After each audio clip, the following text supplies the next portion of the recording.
السلام عليكم ورحمة الله وبركاته. مقعي وانيما ماشا إيجال السعودين والوقادة فرانسيسكو كوبرو أف صومالي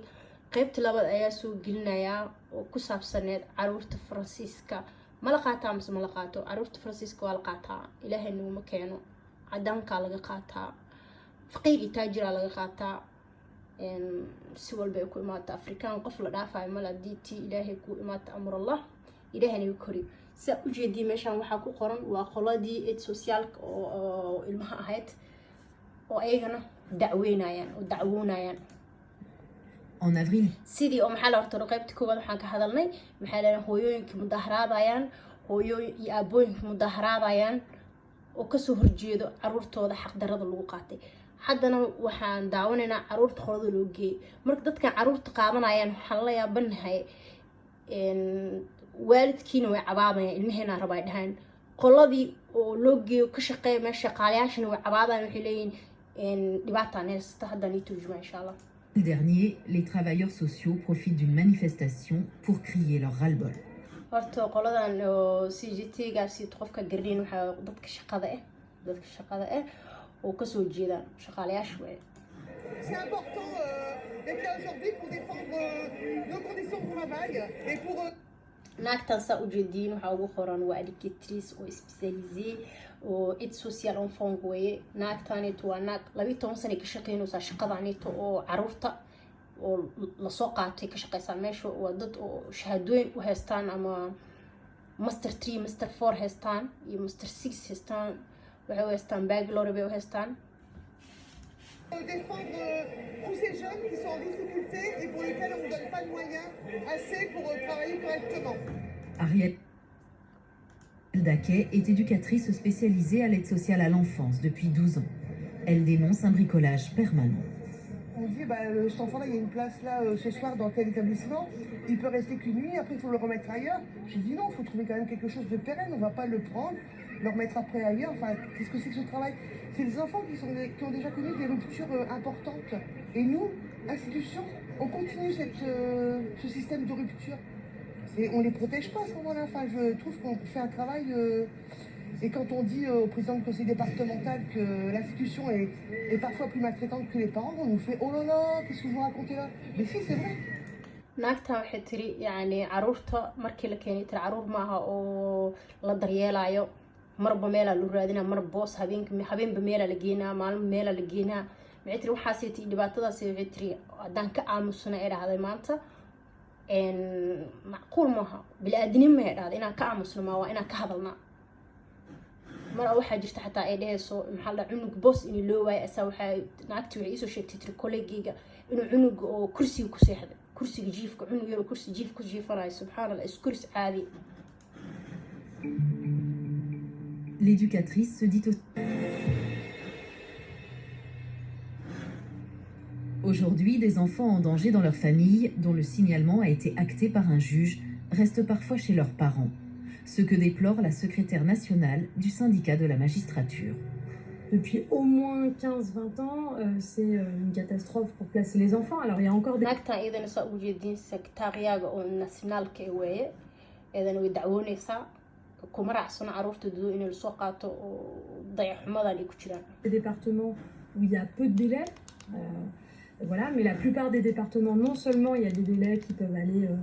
de quelques jours jusqu'à plusieurs mois, plus de 6 mois y compris, et d'imaginer qu'il peut se passer des mois avant qu'un enfant en danger soit placé, c'est catastrophique, quelle que soit sa problématique. Cette inertie du système peut conduire à des drames, comme celui vécu par cette fillette, torturée à Bourges en janvier dernier. Bourges waxa weeye gobol ka mid ah Faransiiska cunug yar oo gabar yar oo 6 jira ayaa ilmihii dhexdooda isdileen sababtoo ilmo tiro badan waa la isku deenayaa iyaga isdilaan iyaga isdhameena waxa waxaa le inta soo ilmaha oo kala jinsiya oo kala duwan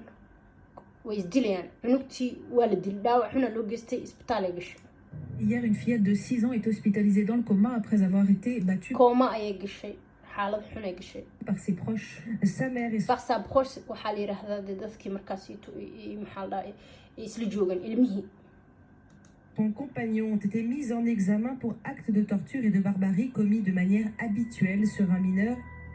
La petite fille décédera peu de temps après son hospitalisation. gabadha si isbitaalka ugu jirto cunugtii yareed way dhimatay waa 6 jir ilmihii yaraay baa dilay aaw dadkii hay caruurtii aaw dadkii loo geeyey dadkii hooyooyinkooda inay kasoo qaadeen anagaa sécurité iyo protection u sameynayaan may 3 mois avant sa mort, un juge pour enfants avait pourtant ordonné son placement. Placement qui n'a jamais eu lieu. Dans cette affaire, juujkana wax uu sameeyey male meeshaas caruurtaasito qoladaasito maaragta ilmaha khatarta ku jiro waxaa leeyahay maxaa la dhahaa hadla l'association La Voix de l'Enfant s'est portée partie civile. Il y a une ordonnance du wixii ilmaha u dooda associationkaasito waa ilmaha bay u hadlaa ilmaha u doodaan juge comment des policiers ou des gendarmes ne vont pas chercher un enfant et forcer la porte pour le mettre à l'abri, pour la mettre à l'abri, pour la protéger. Elle serait pas morte, cet enfant, si chacun avait été dans son rôle, si chacun avait pris ses responsabilités. Le département du Cher affirme qu'il n'y a eu ni carence ni négligence de la part des services sociaux ou de la gendarmerie. Mais selon Daniel Rousseau, pédopsychiatre, ce cas est loin d'être isolé. Il regrette qu'en France, le système privilégie les adultes plutôt que les mineurs. On entend parfois cette espèce d'idéologie. kole waxay leeyahay faransiiska isbuuc walba cunuga dhimanayo ama ilmaha dhexdooda ha isdilaan ama ayaga ama qofka ha isdilo saasay u dhamaanaya marka maxaa la yiraahdaa ilmaha la qaato ha u malaynina meel fiican ku jiraan nolol fiican ku jiraan ha u malaynina ilmihiina ka dooda ma aha maxaa la yiraahdaa nilma dhahay ooya nilma dhahay dhar dulfa gashta qof tacsi u taalo ha noqon ama qof casay u taalo bad alistiga waxa muujisaa YouTube furta oo ku saabsan bas caruurtii dhinaca ka hadashiin haddadkan oo kale YouTube waxay furteen bas caruurta ka hadlayaan oo caruurta le ay ka doodayaan ilmahooda ay ka doodayaan ay dhahayaan ilmahooda ilaa ay ka soo noqdo qofkaas ma fadhiisanaya de maanta oo dhan maxaa la mudaharaada laakiin haddaad tiraa heblaaya caynaysa iyo heblaaya cadowgeeda iyo heblaaya maxaa la dhahaa tiina casadexeeda iyo hebleygii iyo xumeedba ani igu qosleysay iyo balaabalaab walaal hal cadow ayaa adduunkan ku leedahay halkaas cadowna waa shaydaanka cudubleys iska qabo cadow kale malid adduunka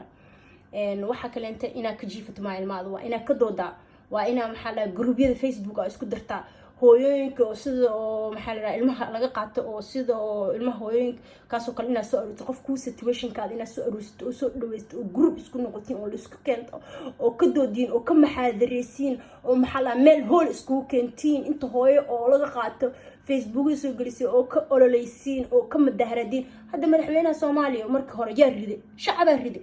marka hadii intaas hooyooyin dad iyo aabiyaal ay isku yimaadaan iyo maxaa la dadka xataa walaalaha oo ay support gareeyaan maxaa la madaxweynihii wadanka waa diil riday waxba ma shirkad xun oo caruurta qaadato hadda madaxweynaha Faransiiska shirkadan buu tirtiray oo maxaa la caruurta qaadato marka caruurta markii la qaato kuma jiraan meel oo safety ilmaha kale meel la geenaa maxaa la waa la cadaadinaa dhibaata loo geenaa sida oo sheegay wiilkaneeto Ilyas lahaa YouTube leeyahay maxaa la markuu saas u dhashtay isbitaalka hooyadiisa laga qaatay hadda 25 jir waaye wuxuu yiri marka waxay sameeyay buuga korka la isaara oo dictionary dhan oo culeyska oo erey walba ku qoran oo dhahay kor taaga la qof kursi ku fadhiyo camal iska dhiga u dhahay derbi ku si kale dhaw markaas uu markay naagta oo ilmaha qolada hayaan educatrice loo geeyo dabada wuxuu dhahay alwaax laga tumaado mar walba soo marta bac hada waxay isu nuuxiyo dhahay jina qaal bool buu dhahay markii dambe wuxuu dhahay qaarkeen wuxuu dhahay bitiisa sameeyaan wana la xiraa xabsiyana la geena wuxuu markaas sameeyno waxaan noqdo dhahay qof casabiyad ah qof nervous aan noqdo dhahay waxa keeno dhahay dadkiina dilo markaas soo weynaade aggressive aan noqdo ka bacdi wuxuu dhahay dibadda la isaaray dadka sano markaa gaar dibadda lagu saaraa wuxuu dhahay qaarkood wax barasho fiican ma la siinaayo marka wiilkaas sida daarta qisadiis inaad si ogaatiin maxaa la si ogaan kareysiin in noloshiisa iyo xaaladda oo soo mal irfaadka oo soo maro ka sheekayna television walba ku sheek ilaa haddana wuxuu ka ololeynayaa qolooyinka caruurta qaadato meesha u jeedaan mal traitante suxun baa dadka lagu dhaqmo qolada iyadana waa qolada Facebook leh iyagana wadad intaas wadada iskugu imaatay maxaa la yiraahdaa Facebook ay sameysteen maxaa la meeshaas ay ka dagaaltamayaan iyagana oo dadka caruurta laga qaatay iyagana plasmo episative ee dhahaanbo abuse lagu sameeyay taageeyin qoladan iyadana waa qolada ka dooda eedan maxaa la waa qolada mudaharooyinka sameeyaan meesha waxa leedahay jimiskri waa iska qoraya hadda mudaharaadka soo socdo waxa weey jimcada 3 abriil weey bis soo socota insha Allah 5 بعدين واسقريسا marka isqorti 3 abriil markii la gaaro isqoreysa insha Allah markii la gaaro 5 shirey qabanayaan meel hool la isku imaanaa waxa sameeynis waxa qabanis wax walba wadanka ruulayaan marka banaan bixisi you have to be very respectful ina ixtiraam iyo si degan ku mudaharaati oo codkaadana adoo dhibaato dad u geysan codkaada soo saaraysa dadkan hadal ay kugu dileen hadal ee waxa laga qaata adna hadal wax ugu soo qaadanay marka maaha waqti aad jiifanaysi maaha waqti oo maxaa la sheekeynaysi maaha waqti aad qosqoslaysi waa waqti aad caruurtaada u dagaaltami lahayd nin ha ka qaato daris ha ku soo dacweeyo maxaa xanuun ha ka qaato ilmaha ku dacweeyaan wax walba xaq u lahaanay markuu sa u dagaaltamayso waxa lagu ogolaanaa ilmaha inay aragto marka labaadna markii dambena waa qaadanay ka guuleysanay haddii arabti ina maxaa la yiraahdaa ogaati naagtaanita igana qoladaas timida justiifka igana ka soo horjeedaan waxay ka su'aal walba oo qabti meesha uu ku jirtaa way ka jawaabaysaa su'aal walba ilmaha marka laga qabto warqad markii lagu soo diro ilmaha laga qaadanaa sidii yani sameyn lahayd waxa sameyn lahayd wax walba ay ka hadlaysaa insha Allah marka la niifasiraa videogan waxa jirta shirkadan oo kale iyadana edomer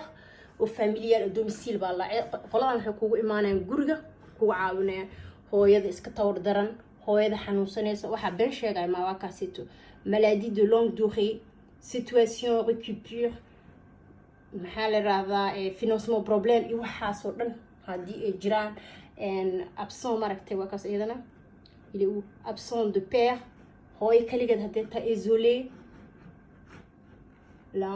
il est où des difficultés ay qabto isolé hadii kaligeed ay tahay way ku imaanaya waxa weydiinaysaa qolada asita socialkaada weydiinaysaa waxa ku dhaysaa qoladan ayaa u baahanaa inay caawiso situationkaada fiirnaa hadii aad urgency u tahay qofna habeen kula joogo qofna maalin ku joogo ilmaha ku bixinayaan guriga ku hagaajinayaan cuntada ku karinayaan ilmaha ku qubeenayaan ilmaha casharada ku akhrinayaan waxa ku bixinayaan wax walba ku sameeyaan wax walbana ka caawinayaan inta soo magaalada ku taala 38 9 9 iyo 9 insha Allah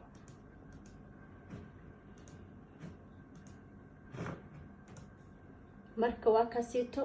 intaas ogaan kartiin waa kaasito abukaatana ni soo gili abukaata fiican oo maxaa media ku xiran media waa very important